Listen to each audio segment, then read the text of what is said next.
The call that went out to Unit 12 that Sunday afternoon was routine, or should have been. A welfare check requested by a neighbor who hadn't seen 81-year-old Cora Bell Hutchins retrieve her mail in 2 days. A small, ordinary kindness from a woman 2 doors down who simply wanted to make sure her elderly neighbor was all right. Officer Dale Marsh and his partner, Officer Ray Culpepper, arrived at the modest brick house on Grover Street a few minutes later. And what happened over the following 4 minutes would be reconstructed, in painstaking detail, by investigators, prosecutors, and eventually a jury, but would never, for the family left behind, resolve into anything that made sense. Cora Bell answered her door slowly, leaning on a cane, mildly confused by the 2 officers standing on her porch. She had, in fact, simply had a bad week with her hip and had been resting more than usual, declining her daily walk to the mailbox out of nothing more sinister than fatigue. "Ma'am, we got a call that nobody had seen you in a couple of days. Just wanted to check you're all right." "I'm fine, officers, just my hip acting up." "That's kind of someone to worry, though." It should have ended there. By any reasonable account of the 4 minutes that followed, reconstructed later from the responding officer's own body camera footage that would become the single most consequential piece of evidence in the case that followed, it very nearly did. Cora Bell answered every question calmly, invited them, out of an old-fashioned courtesy neither officer fully appreciated, to step inside for a moment so she could sit down rather than continue standing at the door. It was inside, in her own modest living room, that Officer Marsh noticed a kitchen knife sitting on the counter beside a cutting board. The ordinary, unremarkable remnant of a woman who had been slicing an apple before the knock came at her door. And something in his private, unexamined calculus shifted, in the way it had shifted for him many times before in 9 years on the force, from routine welfare check into perceived threat. An escalation built on nothing except a knife sitting where a knife belongs in any kitchen in America, combined with an elderly black woman's slow, cane-assisted movement that his own trained instincts, warped by years of unchallenged assumption, misread as something else entirely. "Ma'am, I need you to step away from the counter." "I was just resting my hand on it, officer. My hip's not steady today." "Step away from the counter, now." The confusion in her voice, the particular disorientated alarm of an elderly woman suddenly finding 2 armed men raising their voices in her own living room over a knife she hadn't touched in over a minute, would be audible on the body camera footage for the rest of the recording. A recording that captured, with unbearable clarity, exactly how quickly 4 minutes of routine could collapse into something that could never be undone. She reached instinctively for her cane, which had slipped slightly against the counter's edge as she tried to comply with an instruction she was struggling, in her confusion and pain, to fully process. Officer Marsh fired twice. Part 2. Seconds later. Master Sergeant Elijah Hutchins was 3 miles away when the call came through from his cousin. A call that arrived in fragments, half words, a voice too broken by shock to form complete sentences. "Your mama, Elijah. They shot your mama. You need to come now." And he was in his truck and moving before the call had even fully ended. A decade and a half of training folding, in that instant, into a single, driving imperative that had nothing to do with tactics and everything to do with the particular, wordless urgency of a son who understood, with a soldier's clear-eyed clarity, exactly how little time might remain and exactly how powerless he was, 3 miles away, to change what had already happened. He arrived at Grover Street to find the scene already sealed, ambulance lights washing red and white across the modest brick houses, a knot of neighbors held back by yellow tape, his mother's front door standing open onto a living room he'd grown up in, could still picture with his eyes closed, now crossed with the flat, procedural indifference of crime scene tape. He was out of his truck before it had fully stopped, moving toward the house with a speed and purpose that made the officers holding the perimeter tense instinctively, hands drifting toward their belts.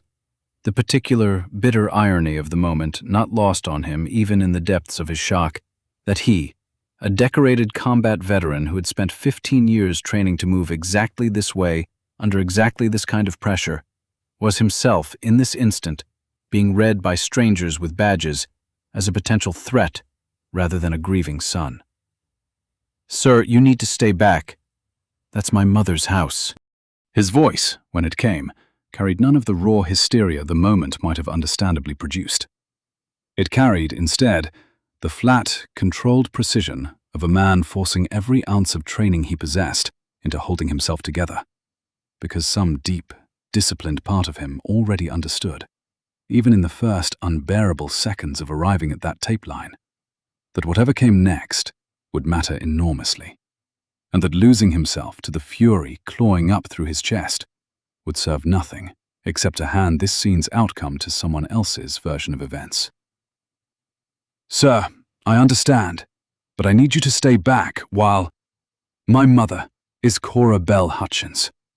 I need to know if she's alive." Something in the officer's face answered before his mouth found the words, and Elijah felt the ground shift beneath him in a way that 15 years of combat deployments, of losses he had carried and carried again, had never quite prepared him for. Because this loss carried none of the terrible, at least explicable, logic of a battlefield. This was his mother, in her own living room, over an apple she'd been slicing when a knock came at her door. He did not move toward the officers. He did not raise his voice further, though every trained instinct in his body screamed for exactly that kind of release. He stood very still at the edge of the tape line, hands visible at his sides, and let the paramedics and the crime scene technicians and the increasingly crowded street do what they were going to do. Because he understood, with a clarity that felt almost unbearable in the moment, that his mother's memory, and his own capacity to seek anything resembling justice for her, depended entirely on what he did in the next several minutes, hours, and days.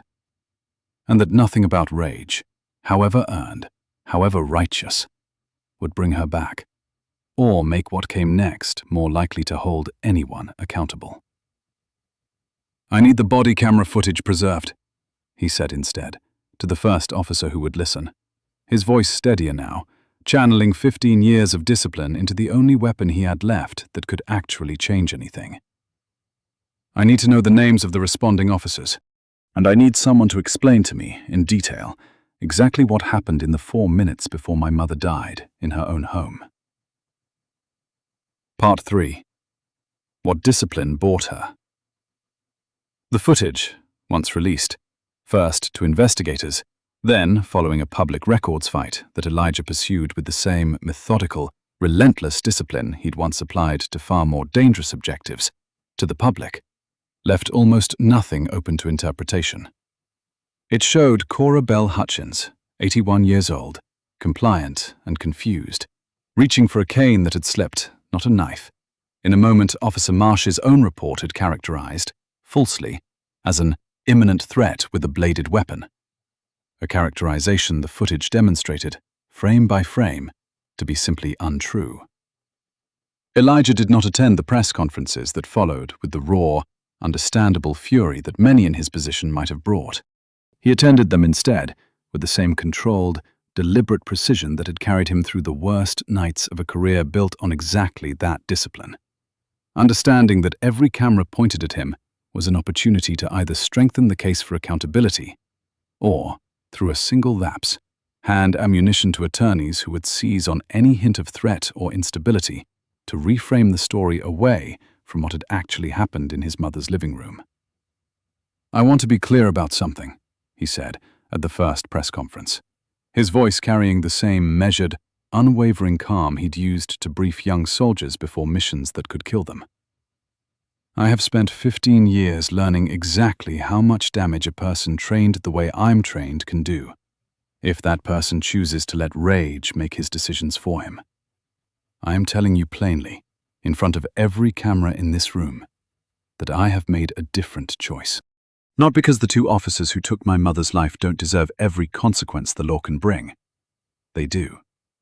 But because my mother raised me to believe that the law, imperfect and slow and painful as it often is still the thing worth fighting for.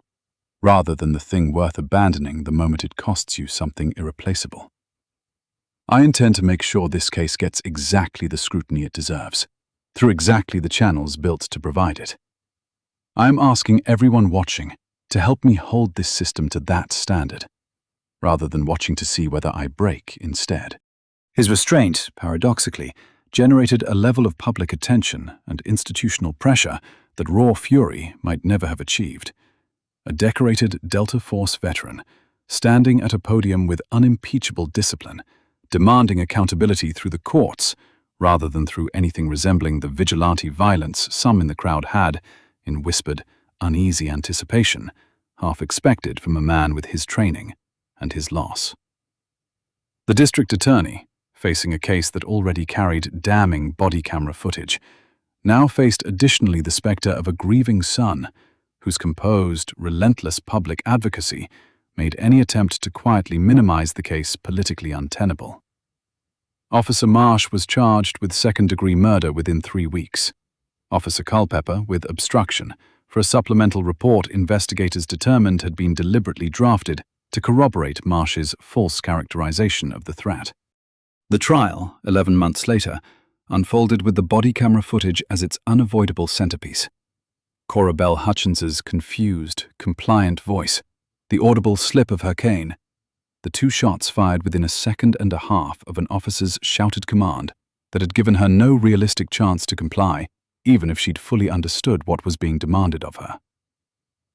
Marsh's defense attempted the argument such defenses typically attempt in cases involving elderly, disabled, or otherwise vulnerable victims. That split-second decisions under perceived threat deserved deference, regardless of how they appeared afterward, with the benefit of hindsight and slow-motion review. The argument found little purchase against footage that showed, with brutal clarity, that no threat had existed at all, only an elderly woman's unsteady hand reaching for a cane, while 2 officers, having already decided moments earlier that a kitchen knife represented danger rather than an ordinary domestic object, escalated a routine welfare check into a fatal encounter through nothing but their own unexamined assumptions. Elijah testified on the trial's 9th day. His account of arriving at the scene, of the seconds and minutes that had separated him from his mother in the last moments anyone could have intervened, delivered with the same controlled precision he had maintained through the entire 11-month ordeal. Though several jurors would later say, in post-verdict interviews, that it was precisely that controlled precision, rather than any display of raw grief, that had affected them most. The visible cost of discipline being held in place over something that would have broken most people entirely. The jury convicted Marsh on the murder charge and Culpepper on obstruction, delivering sentences, 22 years for Marsh, 4 for Culpepper, that the presiding judge described, in remarks before sentencing, as reflecting not merely the tragic loss of an innocent woman's life, but the particular betrayal of a call placed in good faith by a concerned neighbor, answered by officers whose own unexamined assumptions transformed an act of community care into an irreversible tragedy.